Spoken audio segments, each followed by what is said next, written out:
धर्म राशि है। मैं एक सेंटेंस बोलना चाहती हूँ। हिंदू धर्म के सारे ग्रंथ शूद्रों के अभिष्ट है, कोई उनके फेवर में नहीं है, पर हम उधर ही जाते हैं। नवरात्रि के 9 दिन उपवास रहने से अच्छा है 9 दिन भारत के संविधान को उठाकर पढ़ो। कम से कम अपने हक और अधिकारों के बारे में पता चलेगा। कोई आपको वायलेंट नहीं करेगा, क्योंकि पत्थर पूजने से कुछ ना मिले।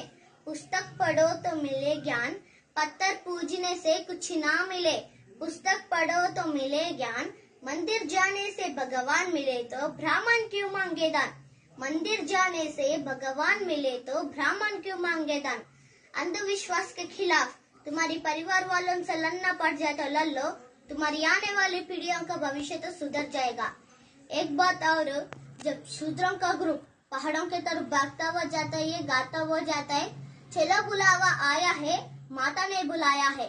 जब उनका दिमाग के क्यों नहीं सोचता, माता पहाड़ों की तरफ ही क्यों बुलाती है, यूनिवर्सिटीज की तरफ क्यों नहीं बुलाती। माता को यूनिवर्सिटीज का रास्ता नहीं पता या बुलाना नहीं चाहती। नमो बुद्धाय, जय संविधान, जय भीम। Thanks to all.